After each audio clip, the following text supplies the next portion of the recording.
Welcome to Type C Tech Reviews. Today we're going to be unboxing the Hisense U6HF with the Fire TV inside of it. But if at any point during the video you want to check out this exact same TV, there are Amazon links below for the US, UK, Canada, and international links. But let's get it unboxed. The first TV unboxing and review on Type C Tech Reviews. We will be doing both at the same time, TVs and monitors. Very cool, very fun. So let's get this thing unboxed. We got some tape around the back and then opening this up. Now, I actually have quite a bit of experience with Hisense TVs. And for many months now, we've actually been using the U8G, one of their most premium TVs. Now this is definitely on the budget side, but for a 50-inch, I think it's 500 bucks, 400 bucks? I think it's 500 or 400 bucks. So it's definitely a good value. Now for the remote right away, opening this up, this looks like kind of like a high-end Fire TV remote, but with a little bit of Hisense in there. So we get a nice glossy click around right there.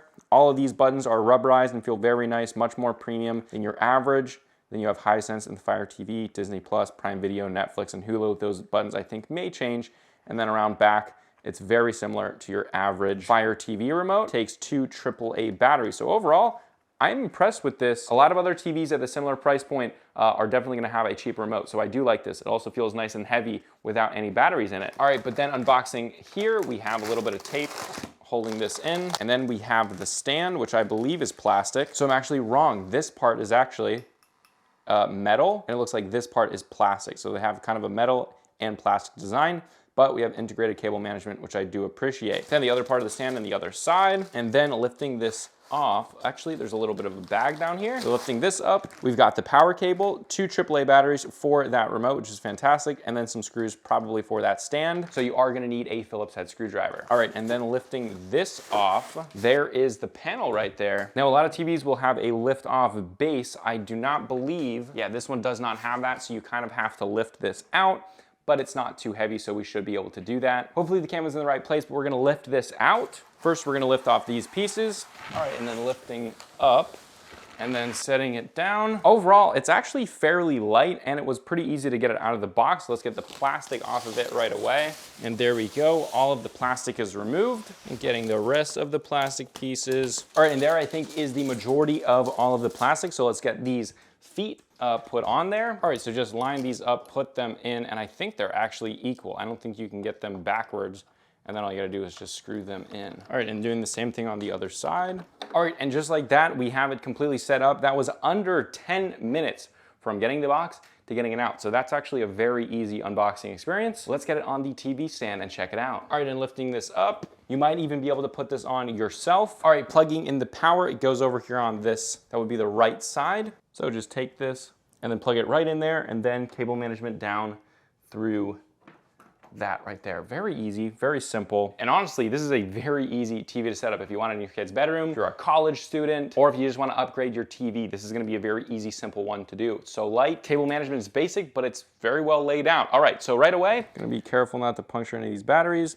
and we're gonna open up the remote, get these batteries in the remote. And with those in it, it actually has a nice weight. I like the minimalistic power button right there. It overall feels good. All right, but let's turn this on. You can see it's got a little bit of a blink right there, and then it's coming on. This is a 4K TV. I think it's only 60 hertz, no HDMI 2.1, stuff like that, but you still will be able to game at 60 hertz at 4K, so that is nice. All right, so this is a ULED. Quantum dot, does it have it? It says quantum. I'm not sure if it's quantum dot. That'll be in the full review. But we got Dolby Vision and we got full array local dimming. Don't know how many zones that is, but again, that'll be in the full review. But as ULEDs or QLEDs or whatever they call them, that is basically a modified VA panel or vertical alignment panel, which means if you're gonna move to the left and right substantially, you are gonna get some washing out. So if you're on a couch like this and you're sitting this way, it'll be fine. If you're having people stand over here, it's gonna be washed out. So from this location, we'll go through the setup experience. We're gonna click continue, connected to the Wi-Fi very quickly, and it's just gonna go ahead and download some software and stuff like that, pretty basic stuff. Now, while we're waiting for this to reset, the things that I like about this is the overall panel itself is very nice looking. It actually looks premium. The only thing that doesn't look premium is these stands down here. These legs, they are metal, so they do feel good, but they just don't look the premiumest. However, for the money, this actually looks very good. The quality of the picture, those are nice deep blacks because again, VA panels have very deep contrast ratios, which is why they're used a lot in TVs. Is it OLED level? No. However, how much of that are you actually going to notice while not giving up for burn-in like you would with OLEDs?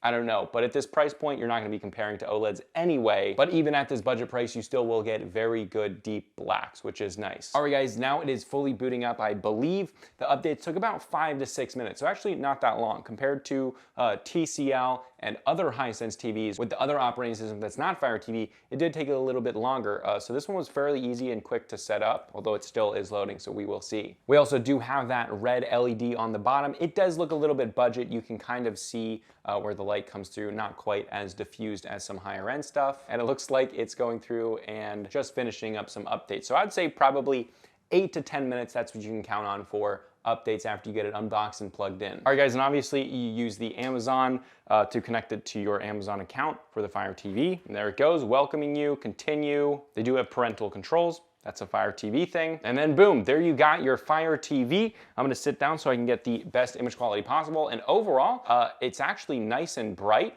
which is surprising. The Fire TV, it seems to be a little bit laggy, but again, this is the first time opening it, so that'll be in the full review, the overall experience there. Yeah, so now it's not laggy, very nice and fluid, but you can see if we go finding stuff, it takes a little bit of time to load, but not too long at all, not too long. And this is leaps and strides ahead of what we used to have as budget TVs. These are very, very fast for what they are now, which is very good. Let's go into the settings. We're gonna go into display and sound, and we have our different picture modes and such things right here. We can turn the backlight up, which we do want to turn that all the way up to 100%. We do have a game mode with auto low latency, which is very good, especially if you're gaming on consoles, which that'll also be in the full review. So again, turning our backlight up to 100%. If you want to do your specific settings, your picture settings stuff, it's just this button right here. So click that and it'll bring up this on there, and you can do mirroring from your phone, sleep timers, all of your picture settings, which you can go through your contrast and everything else that you want to go through, which is very cool. All right, now right now we got YouTube up. I'm actually going to test out the speaker in this, and we're also going to test out the image quality. 3 hours, 4K nature. And there we go. That was actually very, very fast. So they do have a faster chip in here for Alexa, which I don't know if it has voice recognition. Alexa. So it doesn't. So you do have to press this button and then you hold it down. With OK Google, you click it once, and then it has it on most TVs. With this one, you're gonna hold it down. So if you wanna search something, you hold it until you're done. So that is actually nice, very easy to use. All right, but checking out the image quality, don't wanna go too long with the music, don't know if this is copyrighted or not, so we're gonna turn that off. But the speakers are actually pretty good. We'll test those out in a few minutes. We're gonna turn this all the way up to 4K, make sure we're getting the best picture quality possible. And it's a bright, beautiful image. I'm actually very surprised at how good the image quality actually is. It's a very bright TV. Even with full daylight coming from a window over there and a window over here, it's a very pretty image. That's actually very surprising. Now, the one thing I'm seeing is I'm getting a little bit of flickering right here, depending on the image. See, this image doesn't have any flickering, but we are getting those really nice deep blacks in those darker areas of the screen here. But yeah, we are getting a little bit of flickering. I'm seeing a little bit of flickering down there. But again, that also might be because we need to change some settings. That will be in the full review. When I figure out how to stop that from happening. But very, very pretty image, especially for the price point and getting the Fire TV built in. Hisense is really bringing it with budget stuff recently, even with their higher end U8G, U7G stuff. I am absolutely excited to watch a bunch of movies on this, the new Umbrella Academy. I will be testing out, watching that a little bit, but let's go into the sound before we finish up this unboxing, and we're gonna do that by holding this in. NCS, well, that's NCIS. We want NCS, still doing NCIS. However, that's just the Alexa or Echo, I'm sorry. All right, so testing out the sound, we're gonna kind of go to the middle of this song right here, and then we're gonna test it at 25%, 50%, 75, and then 100%.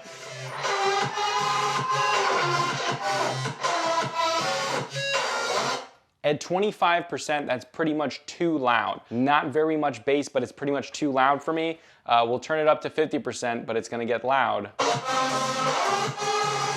Too loud. And for the sake of the video, we're gonna turn this all the way up to 100%. It doesn't really seem to get that much louder, so it really seems like the scale from 10% to 25% is really what you're gonna be working with most of the time. From 25 to 100 didn't seem that different, but let's go 10.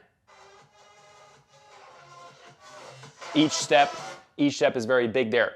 Pretty clear, actually. Fairly clear, but not very much bass at all, but that's what you would expect. That's why we have a speaker system in here, obviously. But yeah, overall, I'm very impressed. I'm excited to review this by using it every single day, watching movies, playing Xbox on it, stuff like that. If you want to check this out for yourself or go pick it up right away before the review, although I do recommend waiting for the review, there are Amazon links below for the US, UK, Canada, and international links, and my full review will be coming in a few days, maybe weeks, depending on how long we take to test this one out. But yes, this was Type C Tech Reviews, the first TV unboxing and review on this channel. We've done quite a few on some other channels, but the first for this channel, we'll be doing TVs and monitors together from now on. But yes, this was Type C Tech Reviews, and I'll see you guys in the next video.